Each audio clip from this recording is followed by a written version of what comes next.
Dobro, dobar dan i dobrodošli na četvrtu sednicu komisije u ovom sazivu. Nadam se da ste svi izvršili prijavu na naš sistem za elektronsku sednicu, pa predlažem da počnemo. Kvorum za održavanje današnje sednici pristoje 14 od ukupno 17 članova. Napominjem da je za donošenje odluke neophodno da za nju glasa najmanje 9 glasa član, odnosno u osnovu člana njegov zamenik. U skladu s našim poslovnikom dobili ste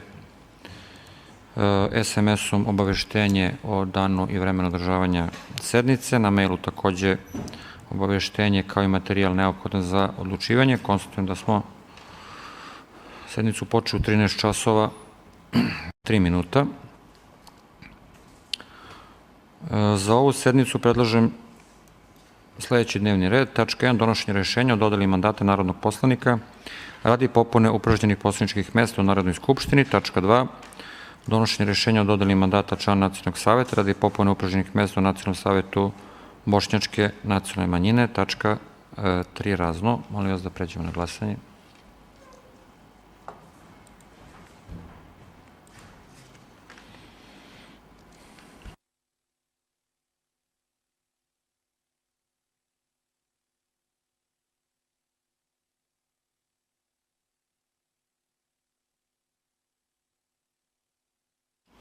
Zaključujem glasanje. Od prisutnih 14, za je glasalo 13, niko nije bio protiv i jedan uzdržan. Konstatujem da smo utvrdili današnji dnevni red. U materijalu ste ili smo dobili i zapisnik treće sednice komisije koja je održana 15. aprila, pa predlažem pre razmatranja tačka dnevnog reda usvojimo i zapisnik sa treće sednice. Ima li neko primedbi na predlog zapisnika?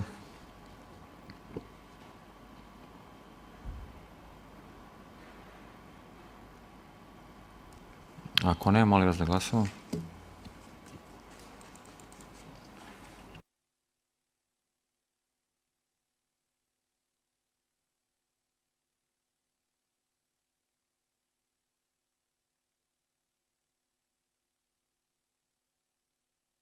Zaključujem glasanje.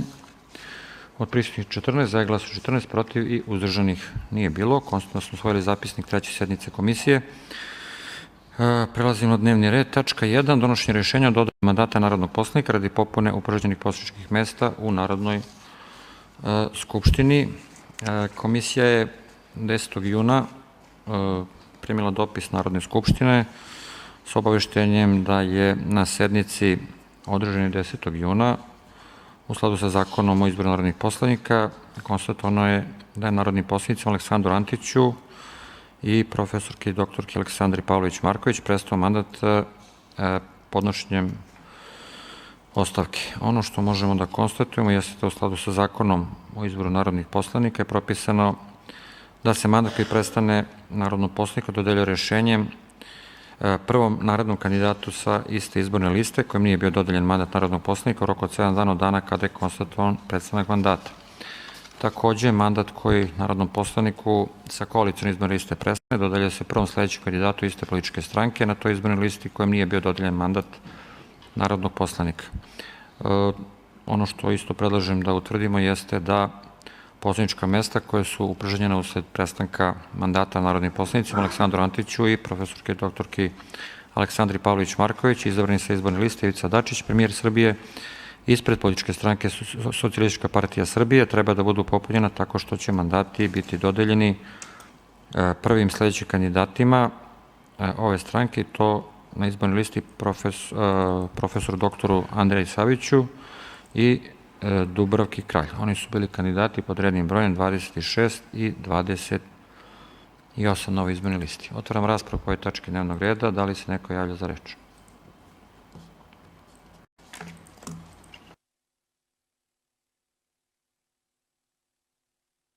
Ako se niko ne javlja, zaključujem raspravu. Na glasanje stavljam predlog rešenja o dodeli mandata narodnog poslanika radi popune upražnjenih poslaničkih mesta u Narodnoj skupštini.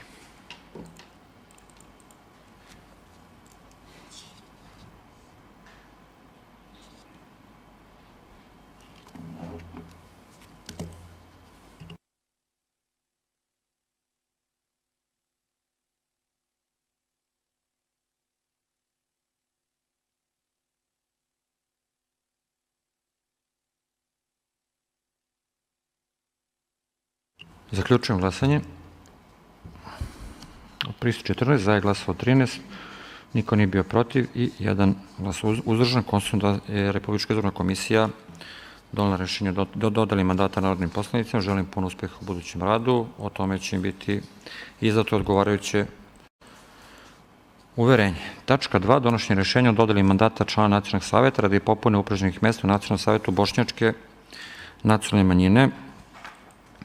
Komisija je 5. maja primila dopis predsjednika Nacionalnog saveta Bošnjačke nacionalne manjine od 30. aprila ove godine sa obaveštenjem da je Nacionalni savet Bošnjačke nacionalne manjine na 12. redovnoj sednici koja je održana 28. aprila konstatovao prestanak mandata članu Nacionalnog saveta Mustafi Fetiću.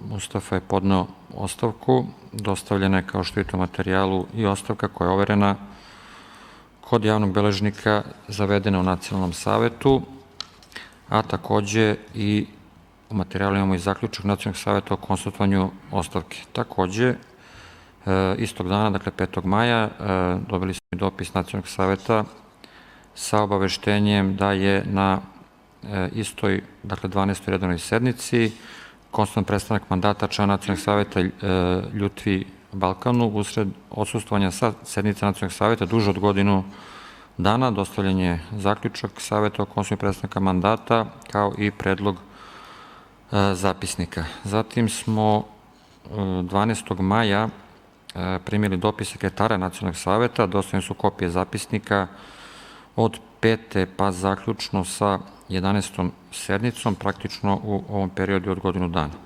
Dakle, ono što možemo da konstatujemo jeste da je Zakonom o Nacionalnim saveta i nacionalnih manjina propisano da član Nacionalnog saveta mandat prestaje podnošenjem ostavke, da je on dužan da overi ostavku od organa nadležnog za overu, što je učinio. Takođe, članu Nacionalnog saveta mandat prestaje ako duže od godinu dana ne prisustuje sednicama Nacionalnog saveta u skladu sa zakonom. Takođe, prema dostavljenim zapisnici, kao što sam rekao, gospodin Ljutija nije učestvovao u radu godinu dana kada mu je konstatovan prestanak mandata. Takođe, u skladu sa zakonom, mandat se dodeljuje prvom sledećem kandidatu sa izborne liste na koji se nalazi član kojim je prestao mandat. Dakle, ovo vam je činjenično i pravno stanje, a možemo dakle i da konstatujemo da mesta članova koje su upražnjena usled prestanka mandata člana Mustafi Fetiću i Ljutvi Balkanu izabrani sa izborne liste Stranka pravde i pomirenja, doktorka Misala Pramenković, treba da budu popunjena tako što će mandati biti dodeljeni sledećim kandidatima sa ove liste, i to Amini Mišorep i Mersadu Curiću, kandidati pod rednim brojem 13 i 14. Otvaram raspravu po ovoj tački dnevnog reda. Da li se neko javlja za reč?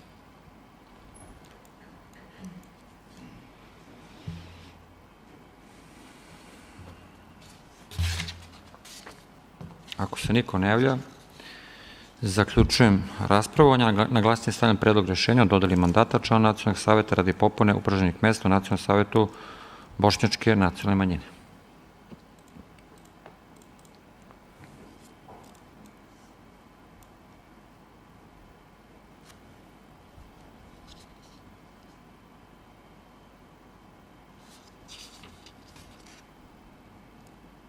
Zaključujem glasanje.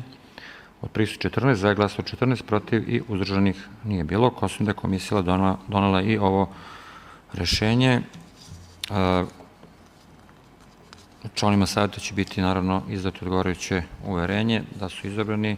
Takođe njima želimo puno uspeha u budućem radu ovog Nacionalnog saveta. Tačka 3. Razno. Da li se neko javlja po tačkom razno za reč? Kolega Marko Živanović, izvolite. Poštovani predsjedniče, uvaženi kolege članovi komisije, želim da govorim danas o dve teme koje su jako bitne i vrlo aktuelne. Prva tema jeste vezano za poslednje izbore u Kosjeriću i u Zaječaru. Znači, poštovani predsjedniče, kao što sam rekao, ako se sećate, pre 2 meseca spomenuo sam da izbori dolaze, spomenuo sam da je obaveza ove komisije da učinimo izbore što transparentnijim i što poštenijim. Mi nastavljamo da ćutimo i dopuštamo ljudima koje ja smatram da nisu kompetentni da se bave našim izbornim zakonodavstvom i posledice je gubitak poverenja u naš izborni proces i sad imamo blokadu i Nemanjine zbog toga. Iz tog razloga želim samo da naglasim da u Kosjeriću imamo 1,59% nevažećih listića, odnosno 119, imamo 324 glasova van biračkog mesta, što je 5%. Naravno da to dovodi do zabune, naravno da to dovodi do sumnje u izborni postupak, jer mi nemamo transparentan izborni postupak, video nadzor ne postoji, članovi biračkih odbora na terenu su u najmanju ruku upitni i u tom smislu mi moramo da krenemo kao Republička izborna komisija da donosimo mišljenja i da guramo naš Narodnu skupštinu da donosi izmene i dopune zakona o izboru narodnih poslanika koji će ići ka većoj transparentnosti. Drugo što želim da naglasim jeste da u Zaječaru su pronađeni 2 listića koja nisu bila važeća, od toga jedna je i listić poslaničke grupe koju ja zastupam, to je Mi snaga naroda. Mi dovodimo ozbiljno u sumnju izborni postupak u Zaječaru, s obzirom da smo na nekim izbornim mestima imali po 5%, a ovamo onda se ispostavilo da negde nismo imali ni jedan glas. A što se tiče druge stvari koje sam želeo da govorim danas, to je ovaj izmene i dopune zakona o biračkom spisku. Naime, poštovani predsedniče, po tom zakonu nadležnosti koje treba da pripadaju ovom telu, koje mi zastupamo, će biti u nekoj komisiji koju će određivati neke političke stranke, ali ono što je po mom mišljenju najkontroverznije jeste će biti pripadnici nevladinih organizacija. Po kom osnovu ćemo mi dozvoliti nevladinim organizacijama, koje ne znamo ko ih finansira, koje ne znamo koji su im interesi, da vršaju po našem biračkom spisku? U skladu sa tim imamo i dojave sa fakulteta i univerziteta, što u Beogradu, što dalje, da predstavnici nevladine organizacije CRTA rade obuke studenta, govore im i daju im podatke koji nisu tačni, koji nisu istiniti i taj način dalje produbljuju jaz koji mi ne možemo nikako da rešimo. Ti studenti su naša deca, ti studenti su naša budućnost i oni ako imaju želju da se uključe u politiku, moraju da imaju mogućnost da se obrate nama, kao Republičkoj izbornoj komisiji, da im mi pružimo obuku i ako žele da uđu u politiku da budu spremni od strane nas, a ne od strane nekih nevladinih organizacija. I u skladu sa time ću završiti i samo ću reći da po mom mišljenju mi kao Republička izborna komisija moramo da ograničimo uticaj nevladinih organizacija na naš izborni postupak. Hvala vam. Zahvaljujem. Da li se još neko javlja za reč po tačkom razvoja? Sad ćemo da pružimo asistenciju tehničku. Izvolite, Sofija Mandić, izvolite. Hvala lepo. Oprostite, pošto se prvi put javljam za reč, ja gledam u kompjuter, a mislila sam da je ovo samo mikrofon. Želim delimično da podržim kolegin predlog i možda da ga dodatno konkretizujem. Mi smo dobili sastav radnih grupa Republičke izborne komisije pre izvesnog vremena, nakon što smo se konstituisali i meni nije poznato da su se ove radne grupe i jednom do sada sastala, uključujući radnu grupu koja je zapravo za normativne poslove, ajde tako da je nazovemo, normativna radna grupa. Smatram takođe kao i kolega da ne treba Republička izborna komisija da se sastaje i da ovako kao protočni bojler samo konstatuje ostavke i dodeljuje nove mandate, što svakako treba da radi jer je to njena zakonska nadležnost, ali treba da radimo i neke druge stvari. Mislim da ne treba da čekamo neke nove republičke izbore ili bilo koje druge izbore, da se susretnemo sa problemima koje sad već vidimo da postoje na lokalu, koje su već upisane u ODIHR-ove preporuke. Ja ne znam, gospodin Dimitrijević, vidim da vi pišete, ali nadam se i da slušate.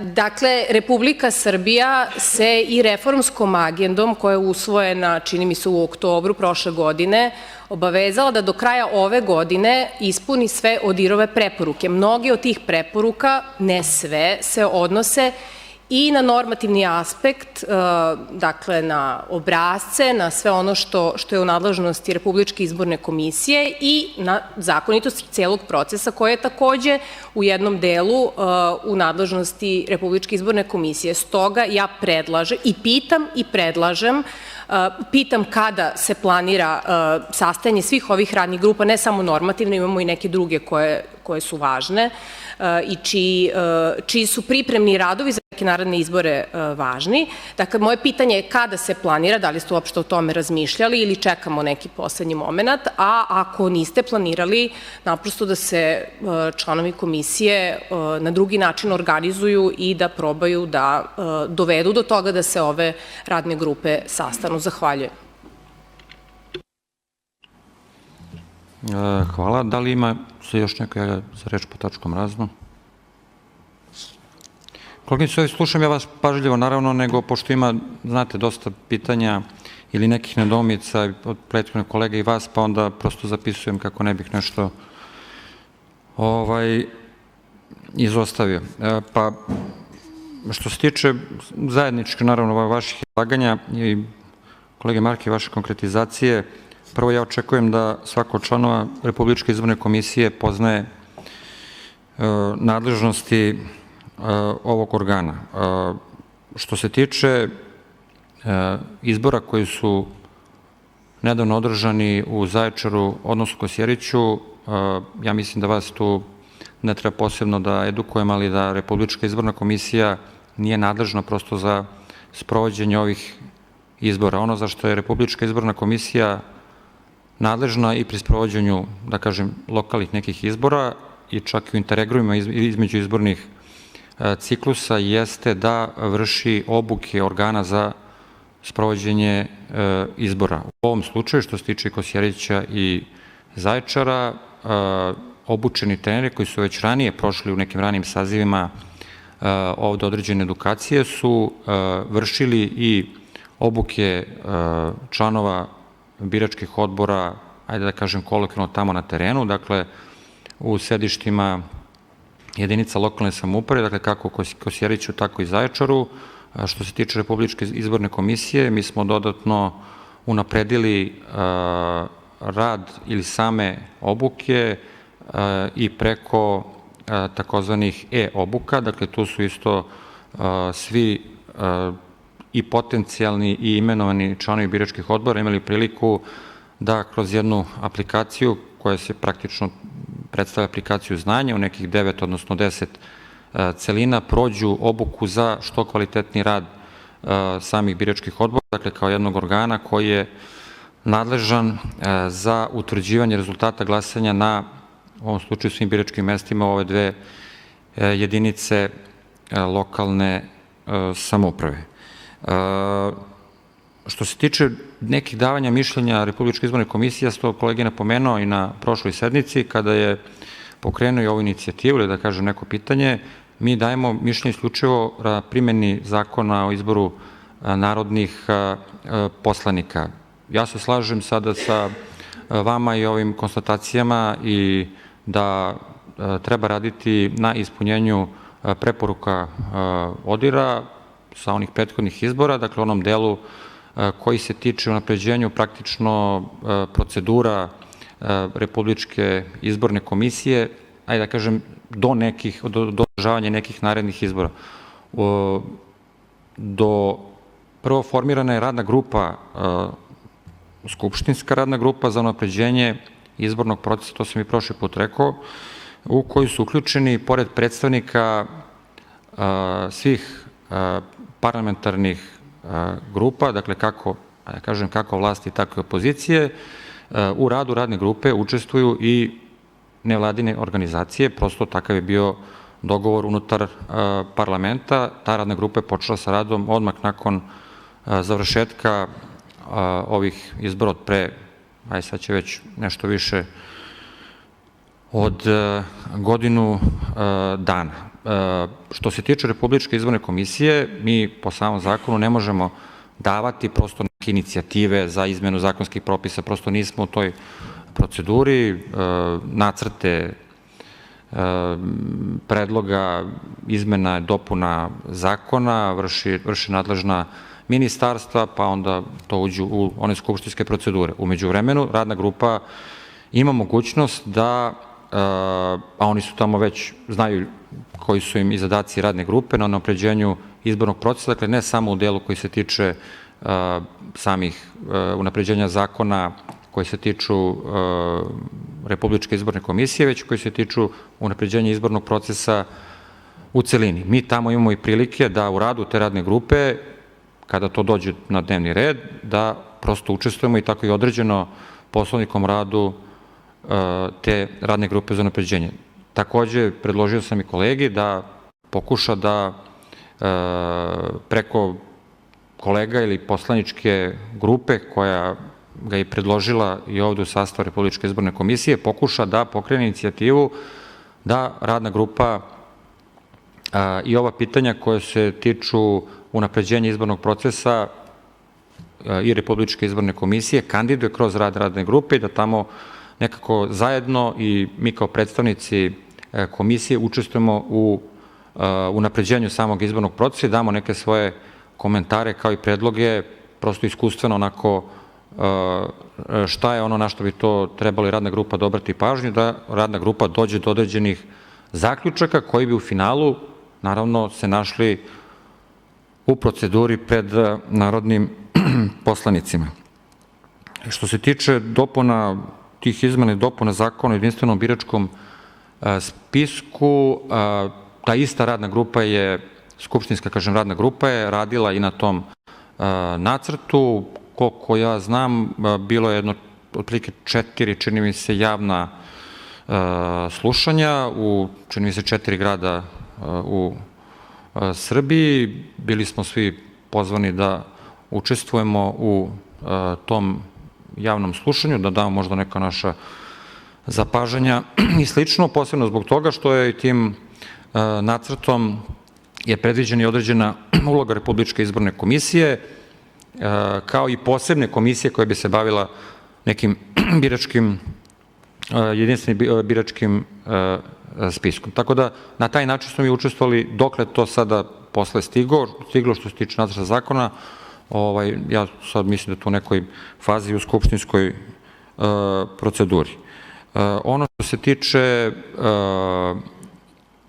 i tu je Sofija u pravu, mi svakako u nadležnosti, pored ovih obuka koja jeste nadležnost Republičke izborne komisije, u nadležnosti izborne komisije jesu i takozvane edukacije birača. Mi smo u tom smislu i u onom prošlom sazivu napravili jedan ideju, odnosno plan na koji način i program edukacije birača i on je bio zamišljen, dakle, sa idejom da i sa kompletno, ajde da kažem, takozvani, kako ih nazivate, nevladinim organizacijama, mi ovde doživljamo kao neke partnere sa koji isto takođe imaju komunikaciju sa građanima. Inače, sam plan edukacije birača se odnosi na kompletnu edukaciju birača. Ja se nadam da ste ga vi i pročitali. Ukoliko niste, možete da se, naravno, informišete o tome. On ima i na našem sajtu, možete dobiti ovako u tvrdoj formi i ja predlažem da, naravno, u nekom budućem periodu i kroz rad ovih naših radnih grupa za ove stvari za koje smo nadležni pokušamo da pronađemo koji su to neki najbolji modeli, a da edukujemo birače, da taj naš program sprovedemo onako u celini. Pritom je to neki program koji je kontinuiran, znači on se ne završava, već ćemo to raditi praktično u nekom narednom periodu kao neku našu obavezu. Pretpostavka za to jesu i određeni kako finansijska sredstva koja treba da budu obezbeđena, tako i neki kadrovski kapacitet. Kad kažem kadrovski kapacitet, ne mislim samo na člana Republičke izborne komisije, koji će svakako, ćemo učestvovati u tome na određeni način, već i kapacitete izbor administracije, kako službe koje podržava ovde rad Republičke izborne komisije, a ideja je da se rad Republičke izborne komisije, da se osnaži služba za podršku rada Republičke izborne komisije i ispunjenju svih ovih zakonom utvrđenih nadležnosti koje, složit ćete se, nisu male, posebno u obukama organa za sprovođenje izbora. Što se tiče samih radnih grupa, one se po pravilu, one jesu formirane. Sam rad radnih grupa ne zavisi niti od mene kao od predsednika, niti od vas, da kažem, pojedinačno, ali bilo ko ima bilo kakvu inicijativu koja može da bude predmet razmatranja na radnoj grupi, a tiče se nadležnosti komisije ili nekih bilo kakvih drugih ideja, možete slobodno da date i napismeno, naravno, neki svoj predlog, pa i neki ovde kao predlog da se sazove na sednici, ali prosto bi morali da imamo neku ideju ili neki materijal za razmatranje na bilo koje od ovih radnih grupa. Inače, radne grupe funkcionišu, kažem, pored ovih stvari koje se tiču edukacije i obuka, može u bilo kom drugom pitanju, kako je koleginica Sofija rekla, i vezano za normativna pitanja, ali radna grupa za normativna pitanja funkcionisala je da kažem isključivo u momentu, pošto ste pomenuli obrazce i to, prosto po zakonu, od momenta raspisivanja izbora, onda se stiču uslovi da se radi na obrazcima koji su neophodni za sprovođenje tih izbora i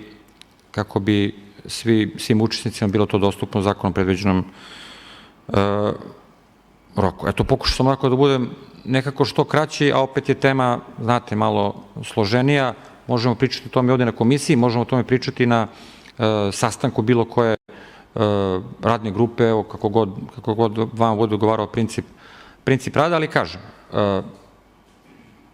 predlažem da i naša bi obaveza bila da učestvujemo u napređenju, kažem, izbornih procesa što se tiče same komisije, davanju dobrih ideja, ali u okviru radne grupe, skupštinske radne grupe za napređenje izbornog procesa. Tako da ne vidim nikakav problem, a kažem i naša obaveza da kada nas pozovu da učestvujemo svakako u radu te radne grupe ili damo mi neku inicijativu ili kako god zaista.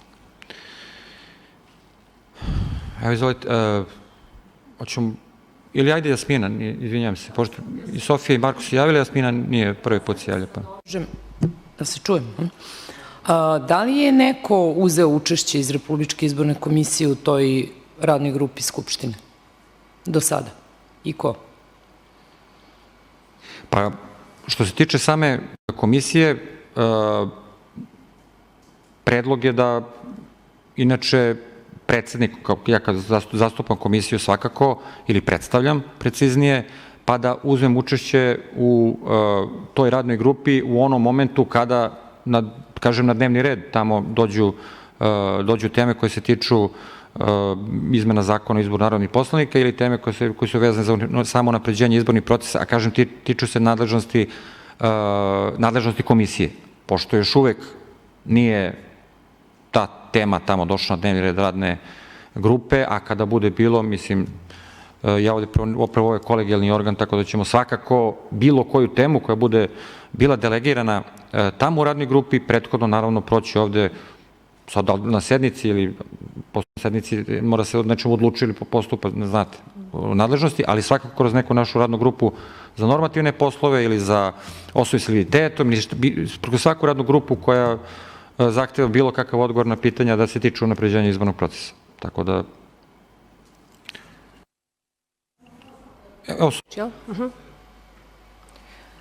Htela sam vrlo kratko, hvala vam na odgovorima, da samo vidim da li sam vas dobro razumela, da ste vi predložili da kada su u pitanju radne grupe, a čini mi se da je dosta nas, ako ne i svi u toj normativnoj radnoj grupi, da predlažete da mi iniciramo održavanje sednice i da za to predložimo nekakvu temu ili materijal. Ja odmah mogu da kažem, ako sam vas dobro razumela, da bi ta vrlo načelna tema mogla da bude zapravo uloga Republičke izborne komisije do narednih izbora. Vi kažete, uvek se to do sada radilo tako što kada se raspišu izbore, onda se usvajaju obrasci i tako dalje. I mi sada znamo, pogotovo u ovoj situaciji u kojoj se nalazimo, da je to kasno. Neke stvari treba razmotriti, raspraviti, o njima razgovarati i ja ne vidim nikakav razlog da mi čekamo taj poslednji trenutak i da bi ta vrlo načelna tema, makar za ovu normativnu grupu, mogla biti šta Republička izborna komisija kroz, naravno, svoju nadležnost može da uradi i o čemu treba da raspravlja kako bi se ispunile preporuke ODIR-a, koje sad samo nisu preporuke ODIR-a, nego su uključene u neke druge obaveze na koje se Srbija umeđu vremenu, kako bih rekla, povezala je preporuke ODIR-a sa nekim drugim obavezama.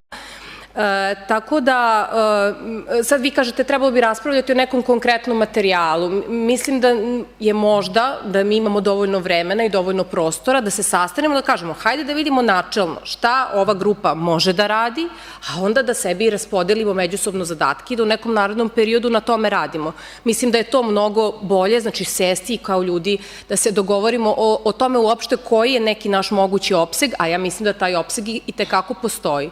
Jer mislim mislim da se niko ovde, bez obzira koga je predložio Republičku izbornu komisiju, koliko je ovde dugo ili kratko, neće dobro osjećati ako se raspišu neki novi izbori za koje je nadležna Republička izborna komisija, a onda se preko kolena neke stvari dogovaraju, usvajaju i zapravo bez suštinske rasprave. Znači, imamo dovoljno vremena, mislim da na tome treba da radimo, ali zapravo hoću da vas pitam da li sam vas dobro razumela, da mi sekretarima treba da se obratimo sa konkretnom temom za sazivanje radne grupe ili treba se obratimo vama? Eto, to je samo kao razjašnjenje.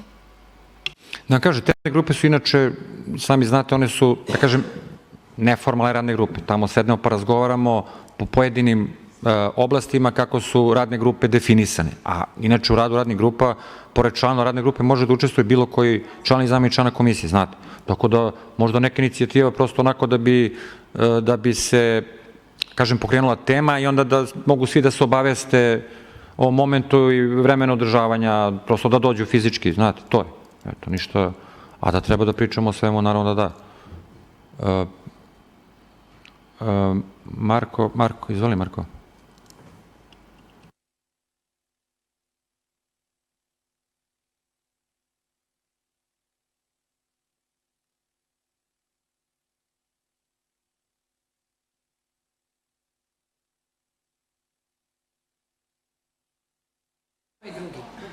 Evo ga. Hvala. Ovo su pokušaj da se ućutka opozicija. Gospodine predsedniče, imam jednu zamerku na vaše tumačenje zakona o izboru narodnih poslanika, pričali smo o ovome već. To je znači član 24 stav 1 tačka 5, gde kaže da mi imamo pravo, odnosno kao komisija ima pravo da prati primenu i daje mišljenje u vezi sa primenom zakona. Ja dajem mišljenje da ovaj zakon u ovom trenutku sada postoje neprimenjiv, jer nemamo dovoljno zaštitnih faktora za transparentnost. Takođe ste naveli, što je vrlo tačno, da možemo da podnesemo predloge da se unapredi izborni sistem. Poslanička grupa Mi snaga naroda i ja sam podneo 9. aprila 2025. godine predlog da Republička izborna komisija da mišljenje da se uvede video nadzor na izbornim mestima. Mi o tome još nismo ni razgovarali ni na neformalnoj radnoj grupi, niti ovde na zasedanju komisije. Ali da, apsolutno se slažem što pre, i ova koleginica apsolutno u pravu, što pre da možemo da zakažemo i tu radnu grupu, što ja već pozivam 2 meseca, to pre ćemo znati koje su naše nadležnosti, šta možemo da dajemo oko predloge i da možemo i da krenemo da stvarno napređujemo izborni sistem. Što ste rekli za radnu grupu u Narodnoj skupštini? Poslanička grupa Mi snaga naroda ne želi da učestvuje u radnim grupama gde učestvuju strani faktori. U ovom slučaju to su nevladine organizacije koje se finansiraju iz inostranstva, to se ni ne krije, i stranci. ODIHR-ove preporuke, neke jesu dobre, neke, po našem mišljenju, nisu dobre i ne bi trebalo da se primenjuju, zato što su preporuke, a ne obaveze. To što će država Srbija se obaveže da uradi na svoju štetu, mi to prosto ne možemo da podržimo. Mi smatramo da ovde ima i tekako pametnih ljudi, i tekako obrazovanih ljudi koji mogu da doprinesu da se unapredi izborni sistem bez uticaja stranog faktora. Ako se to upoklopi sa tim što određene strane grupacije žele, i to je u redu i mi to možemo onda da podržimo. I na kraju, predsedniče, ja sam slušao vaš intervju iz 2020. godine sa vašim prethodnikom, profesorom Dejanom Đurđevićem, koji je meni inače ispitivao nastavno pravo, da ste vi govorili o neophodnosti reformi izbornog sistema u Srbiji. To je bilo 2020. godine, mi smo u 2025. Republička izborna komisija i dalje stoji i nismo dovoljno aktivni. To je naše mišljenje. I za kraj, što se tiče predloga izmena i dopuna zakona o biračkom spisku, ta komisija koju ste naveli, koja se predviđa da će moći da uđe u birački spisak, a i predsednica Narodne skupštine Ana Brnabić je takođe spominjala da je sporno, da li te prava mogu da imaju predstavnici nevladinih organizacija ili to treba da bude nadležnost RIK-a. Po našem mišljenju i mišljenju poslaničke grupe Mi snaga naroda, to mora da bude nadležnost Republičke izborne komisije, jer svi mi ovde smo na prvom mestu pravnici i mi predstavljamo kako članove vlasti, tako članove opozicije i poslaničke grupe vlasti i opozicije. To je naša nadležnost koju mi moramo da imamo. Da mi možemo da pročistimo naš birački spisak, jer ovo je radno telo naše Narodne skupštine. I s tim želim da završim i hvala vam puno na vremenu. Pa jesmo mi ovde svi diplomirani pravnici, zato ne očekujte ni da vas ja podučavam šta su nadležnosti komisije, šta su sve, koje su mogućnosti, ko može da a to Republička izborna komisija nije nadležna za podnošenje bilo kakvih predloga za izmene zakona i slično. Ono što je bilo ranije, to je, samo da računimo, to je bila tada u to vreme Vladina radna grupa za unapređenje izbornog procesa. Određena unapređenja su i uz podršku ODIR-a su učinjena. Sada je to radna grupa, skupštinska radna grupa za unapređenje izbornog procesa, dakle podignuto na još jedan viši nivo. Verovatno je bila ideja da će se tu i transparentnije i logično je tu, jer će i bilo kakve zaključke radne grupe, šta god budu bili, naći pred narodnim poslanicima i upravo i predstavnici svih poslaničkih grupa, kažem, učestvuju u radu te radne grupe. Ovo vi što sad kažete za RIK, to ne postoji, ne nikakav problem, nego možda i potreba, kažem, da te predstavnike tamo, koji su pa ispred te vaše poslaničke grupe, kažem, koja se delegirala ovde, da pokrene, ja sam i tad rekao da pokrene tamo inicijativu, jer su oni nadležni za to, razumete? Kad oni pokrenu, mi ćemo se uključiti, da se uključimo ovde kroz bilo kakvu diskusiju i debatu i, kažem, i novim radnim grupama, ali prosto tako je proceduralno, tako je na kraju krajeva i Skupština usvojila, svi poslanici, taj princip rada te radne grupe. A što se tiče nas ovde, malo pre ste pomenuli ućutkivanje opozicije, ja opet podsjećam, znači, Republička izborna komisija jeste jedan i karakteristično, dakle, jedan izvršni organ koji sprovodi izbore koji su njihove nadležnosti, predsjedničke, republičke, referendume i slično, onda kad budu raspisani. Ovde, ja bih samo zamolio da se ne delimo ovde ni nekakve vlast, niti opoziciju, jer ovo nije Skupština, ovde smo jednostavno jedinstveni, gledamo da sačuvamo integritet ovog organa, jednu jedinstvenost u nastupanju, bez obzira na različita mišljenja, neke stavove, neke stvari o kojima donosimo odluke, naravno odluke se donose većinom, a prethode sve ove neke dobre ideje koje ste rekli ili ćete reći kroz rad radnih grupa, pa možemo mi da imamo inicijativu, naravno, nezavisno od same dinamike radne grupe Skupštine. Dobro, eto toliko. Evo Jasmina još jednom, pa... Pa da, ja ću samo kratko nekoliko rečenica istine radi, pošto su sednice javne. Dakle, samo da definišemo, a malo smo se ubacili u princip kao da smo u Skupštini poslanici, pa da razmatramo neke šire teme, ali je to nužno situacija. A zašto? Meni sada, naravno, potpuno je jasno da RIK nema ni zakonodavnu, ni, da kažem, izvršnu vlast da predlaže zakone i da ih usvaja i da mi samo sprovodimo zakone koje će većina u Narodnoj skupštini da usvoji ili da usvoji, ne može da ne usvoji. Neki zakon moramo da imamo. Ja sam ukazivala i u Gradskoj izbornoj komisiji i ovde o poslednjoj toj izmeni kodifikacije izbornih zakona, da je uskraćivanje nadležnosti Republičke izborne komisije jedan od najvećih problema, gde su se suzile prosto naše nadležnosti i to je prosto tako i vi ste u pravu.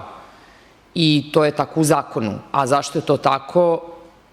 Problem je svih nas kao građana Republike Srbije, a nas kao tela nije problem u formalno-pravnom smislu, odnosno mi nismo vlasni da se time bavimo na takav način. Možemo da upućujemo inicijative i sve ostalo. Ja samo ne znam zašto je ODIR kod nas dolazio i razgovarao kada mi ništa nismo nadležni. Dakle, ja nemam utisak da su oni u izborima nešto zamerali u proceduralnom smislu i u obrascima Republičke izborne komisije. Nisam primetila. Ali su pričali o opštim temama. Nekako kao da stranci ne prepoznaju da je Srpska skupština odlučila 22. da RIK se više ništa ne pita. Samo da sprovodi zakon. Tako da, eto, to bih samo htela da podvučem, rekla sam istine radi zbog toga što su sednice javne, ne zato da bih dalje tražila neki odgovor. Hvala. Dobro, da li se još neko javlja za reč? Ako ne, konstatujem da smo sednicu zaključili u 13 časova i 42 minuta. Hvala vam.